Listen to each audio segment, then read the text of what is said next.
Hi friends, जीडीपीएल team आप सभी का वेलकम करती है। और आज के इस स्पेशल वीडियो में हम चर्चाएं करने वाले हैं एक इम्पोर्टेंट टॉपिक को, जिसका हमने इंग्लिश वर्जन आपको प्रोवाइड करवा दिया है। और आप थोड़ा सा पैसेंस रखिएगा। हम हिंदी और इंग्लिश दोनों में मोस्टली जो भी हमारे वीडियो जो दोनों ही लैंग्वेज हम प्रोवाइड करवाने की कोशिश करेंगे। सो आज के इस वीडियो में जो कि सेकंड ग्रेड टीचर्स के स्पेशल एग्जाम्स के लिए है, तो उसमें ज़्यादा इंपॉर्टेंस है उसके लिए। बाकी हर जगह ये काम आने वाली चीज़ है, हमारी लाइफ से रिलेटेड भी है। तो आज हम लोग इसके हिंदी वर्जन में बात कर रहे हैं ईड इको सुपर इको कि ये आखिरकार होते क्या है। तो इनके बारे में हम विस्तार से चर्चाएं करेंगे कि किस तरह से ये काम करते हैं। इनसे संबंधित क्वेश्चंस भी एग्जाम में पूछे जा चुके हैं और संभावनाएं रहती है। आई होप आप लोगों ने हमारे यूट्यूब चैनल जीडीपीएल को सब्सक्राइब कर लिया होगा। अगर आपने अभी तक जिन्होंने कर लिया उनका बहुत शुक्रिया। जिन्होंने अभी तक हमारे यूट्यूब चैनल जीडीपीएल को सब्सक्राइब नहीं किया है, वो हमारे यूट्यूब चैनल जीडीपीएल के वीडियोज़ की ज़्यादा से ज़्यादा अपडेट का लाभ उठाने के लिए हमारे यूट्यूब चैनल जीडीपीएल को सब्सक्राइब करना ना भूले, ताकि वो जो बार बार सवाल करते हैं कि राजस्थान से संबंधित और वीडियो अर्थात और अन्य वीडियो, हमने काफ़ी सारे वीडियो जिसमें प्रोवाइड करवा चुके हैं। आप लोग एक बार देखेंगे तो definitely you can find easily. Okay, so हम लोग बात करें तो, और अगर ये वीडियो आपके लिए मददगार साबित होता है तो इसे लाइक करना ना भूलें, अपने फ्रेंड्स के साथ शेयर करना ना भूलें, ताकि ज़्यादा से ज़्यादा स्टूडेंट इसका लाभ उठा सके। तो आज के इस स्पेशल वीडियो में आप सभी का वेलकम है। और आज बढ़ते हैं हमारे इंपॉर्टेंट टॉपिक की ओर, ईड इको और सुपर इको आखिर होते क्या है। तो लेट्स बिगिन।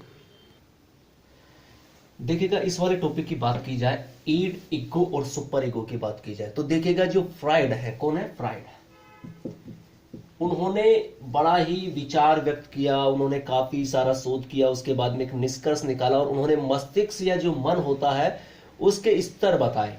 तो जो मन है उसके स्तर की बात करें तो कि कौन कौन से स्तर में पाया जाता है, तो देखिएगा उन्होंने बताया कि एक तो चेतन, जिसको कॉन्शियस, अवचेतन सबकॉन्शियस, और अचेतन अनकॉन्शियस। तीनों में थोड़ा थोड़ा अंतर ध्यान रखिएगा। ये चेतन है, ये अवचेतन है और ये अचेतन है। टू बी क्लियर, इसमें मिस्टेक नहीं करनी है, बहुत ही ध्यानपूर्वक हमें इसको देखना है। ये चेतन है अर्थात कॉन्शियस, अवचेतन सबकॉन्शियस, और अचेतन अनकॉन्शियस। टू बी क्लियर, तो इसमें ये चेतन, ये अवचेतन और अचेतन। ठीक है, अब इसको भी फ्राइड ने क्या किया, इन तीन जो विभाग इनको स्पष्ट किया और इनके अकॉर्डिंग क्या किया इन्होंने। एक तो लिया ईड, आईडी ईड, ईड लिया, जिसको अबोधात्मा कहते हैं। क्या कहते हैं, अबोधात्मा के नाम से पुकारा। इगो, जिसे बोधात्मा के नाम से पुकारा। और तीसरा सुपर इगो, जिसे आदर्श आत्मा के नाम से पुकारा। क्या, आदर्श आत्मा। टू बी क्लियर, अर्थात तीन रूप बांटे, कौन कौन से, ईड, इगो और सुपर इगो। और हम जो इस वीडियो में चर्चा कर रहे हैं वो भी किसके बारे में चर्चा कर रहे हैं, ईड, इगो और सुपर इगो आखिरकार होते क्या। तो अगर सबसे पहले हम ईड की बात करें तो इसे अचेतन मन का राजा कहा है। क्या कहा है, ये क्या होता है, अचेतन मन का राजा। टू बी क्लियर, यानी कि जो ईड है वो अचेतन मन का राजा है, जो मूल प्रवृत्ति के लिए मनोवैज्ञानिक ऊर्जा इकट्ठी करता है। क्या करता है, हमारी मूल प्रवृत्ति के लिए मनोवैज्ञानिक ऊर्जा इकट्ठी करता है। टू बी क्लियर, अब अगर बात करें इगो की तो ये चेतन मन का स्वामी, किसका है, चेतन मन का स्वामी। क्या है, चेतन मन का स्वामी है कौन, इगो, जो वातावरण के सीधे संपर्क में रहता है। कहां रहता है, वातावरण के डायरेक्ट टच में रहता है और ईड के द्वारा प्राप्त ऊर्जा द्वारा कार्य संचालन करता है। टू बी क्लियर, अब बात करते हैं सुपर ईगो की, तो सुपर ईगो उच्च भाव है। क्या है, उच्च भाव माना जाता है। कैसा भाव माना जाता है, उच्च भाव। जैसा कि हमें इसके अर्थ से होता है आदर्श आत्मा, अर्थात उच्च भाव में रहता है ये। और ये जो ईड की पशु प्रवृत्ति की आलोचना करता रहता है और इगो को आदर्श मूल्य की ओर खींचता है। किसको, इगो जो होता है उसको आदर्श मूल्य की तरफ खींचता है। तो सबसे पहले चेतन, अवचेतन और अचेतन। टू बी क्लियर, इनकी कॉन्शियस, सबकॉन्शियस और अनकॉन्शियस, राइट। उसके बाद में हमने पढ़ा ईड, इगो और सुपर इगो। ईड होता है अबोधात्मा, फिर इगो बोधात्मा और super ego आदर्शात्मा।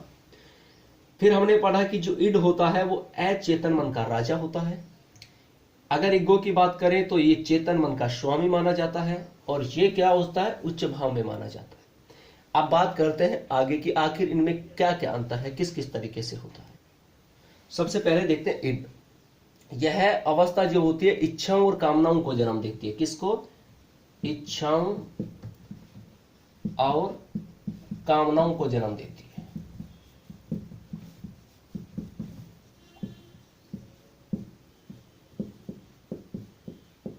To be clear that, सबसे पहली अगर इंपॉर्टेंट बात करें तो ये जो इड होता है ये क्या होता है, यह जो अवस्था होती है, कौन सी इड, यह किसको देती है, इच्छाओं और कामनाओं को जन्म देती है। यह और यह किस पर आधारित है, सुखवादी सिद्धांत पर आधारित है। किस पर आधारित है, सुखवादी सिद्धांत पर आधारित है।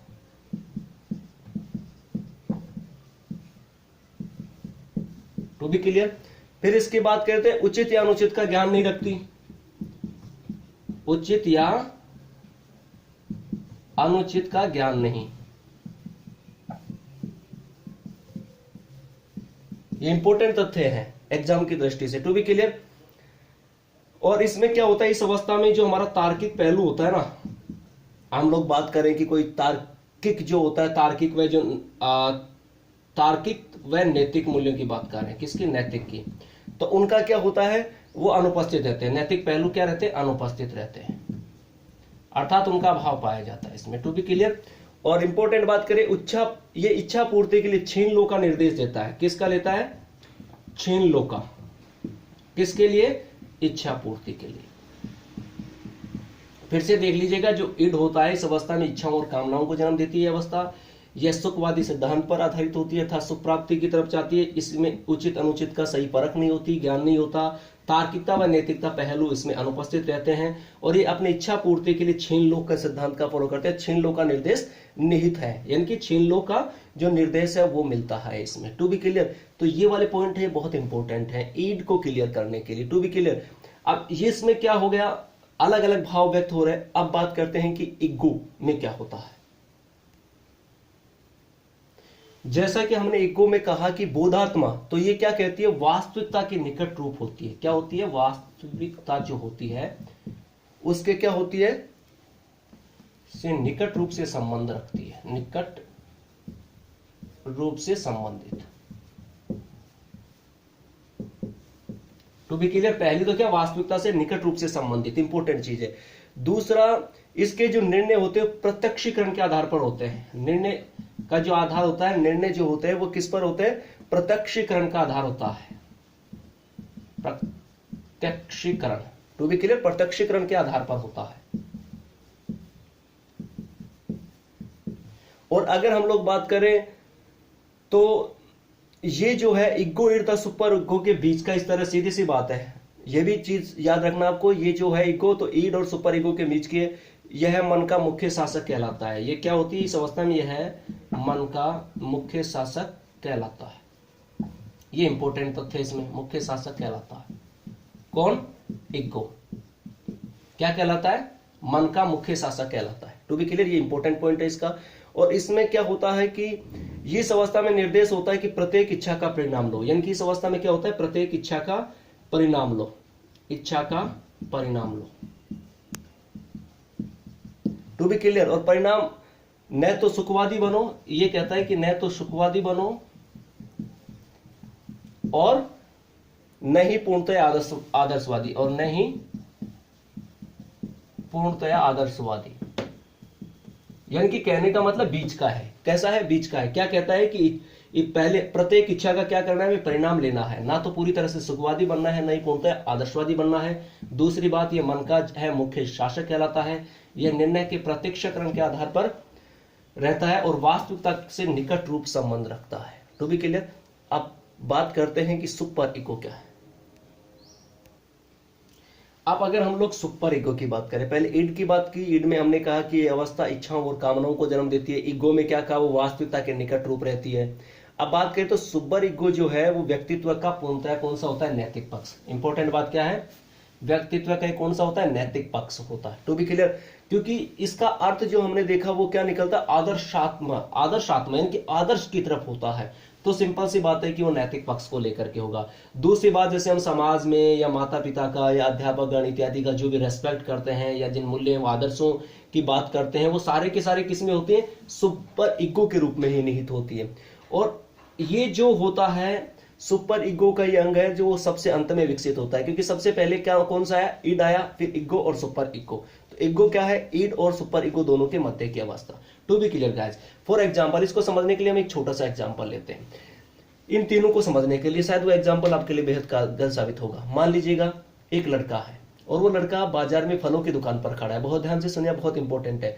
दुकान के पास खड़ा है और लड़के को बहुत भूख लगी है। सिंपल सी बात है, अगर भूख लगी है और आपकी जेब में पैसा नहीं है, अर्थात उस लड़के की जेब में पैसा नहीं है, तो डेफिनेटली हमारा मन तो अलग अलग अवस्थाओं में जाएगा ना। हम चाहते हैं कि किसी भी तरीके से पेट भरा जाए। तो ऐसी कंडीशन में क्या होगा कि जैसे मान लीजिएगा वो दुकान में फल रखे और फल के रूप में वहां केले रखे हुए हैं, तो बच्चा किसको चुराएगा? केला चुरा कर खाने की कोशिश करेगा। तो कहने का मतलब वो क्या करेगा, यानी कि जब उसको भूख लगी है, पैसा भी जेब में नहीं है, तो एट दैट मोमेंट ज्यादा ही तेज भूख लग रही है, तो एट दैट मोमेंट उसने मान लो केला चुराया। क्या किया? केला चुरा करके खा रहा है। अब ये उसकी जो अवस्था है केला चुराना, ये कौन सी है? इड है। कौन सी कहलाती है? इड। क्योंकि हमने इड में बात की कि जो इड होती है यह उचित या अनुचित का ज्ञान नहीं रखती। To be clear. और इसमें तार्किक व नैतिक पहलू जो है वो अनुपस्थित रहते हैं। और हमने क्या कहा कि इच्छा की पूर्ति के लिए छीन लो का निर्देश मिलता है। किसमें? छीन लो। तो उसकी इच्छा की पूर्ति करनी थी उसे, क्योंकि बहुत तेज भूख लगी थी। एट दैट मोमेंट उसने क्या किया? चुरा लिया। To be clear. ये कौन सा हुआ? इड। किंतु उसके बाद मान लीजिएगा वो उस स्थान से निकल जाता है और रास्ते में दिमाग में उल्टे सीधे विचार तो चलते ही रहते हैं हमारे। तो ऑटोमेटिकली उसके दिमाग में विचार आता है कि काश अगर वो दुकानदार उसे देख लेता, उसे पकड़ लेता, तो शायद उसकी पिटाई होती, शायद उसको पुलिस पकड़ के ले जाती। तो इसमें क्या हुआ? उसे कुछ बोध हुआ। क्या हुआ? बोध हुआ, अर्थात वास्तविकता के निकट रूप से संबंध हुआ वो। ठीक है, कि अगर ऐसा हो जाता तो क्या होता। तो ये वाली जो भावना है वो कौन सी होगी? इग्गो की होगी। कौन सी होगी? इग्गो की होगी। किंतु थोड़ी देर बाद में उसके दिल में एक और विचार आता है, और वो आता है, क्या आता है? कि चोरी करना पाप है, यह अनैतिक है, अर्थात हमें चोरी करनी नहीं चाहिए। अब वो किसकी तरफ जा रहा है? आदर्श मूल्यों की तरफ जा रहा है। किसकी तरफ जा रहा है? आदर्श मूल्यों की तरफ। तो वो क्या है? सुपर इको है। To be clear guys. उसे उचित अनुचित का ज्ञान नहीं था। फिर उसे क्या हुआ? कुछ ज्ञान हुआ, अर्थात उसे बोध हुआ कि उसे ऐसा नहीं करना चाहिए था, ऐसा विचार आया, और उसने क्या समझा कि चोरी करना क्या है? पाप है। तो ईड, इको और सुपर इको, ये 3 पोजीशन है। टू बी क्लियर गाइस, बहुत इंपॉर्टेंट एग्जाम की दृष्टि से। आई होप ये आपके समझने के तरीके से और आपके एग्जाम की दृष्टि से बेहद इंपॉर्टेंट होगी और आपकी लाइफ से रिलेटेड भी। तो इसी तरह के और वीडियोस के लिए जुड़े रहिएगा हमारे साथ में, और हमारे यूट्यूब चैनल GDPL को सब्सक्राइब करना ना भूलें, अपने फीडबैक देना ना भूलें, लाइक करना ना भूलें और अपने फ्रेंड्स के साथ शेयर करना ना भूलें। नेक्स्ट वीडियो में फिर मुलाकात होगी। Thank you for watching this video.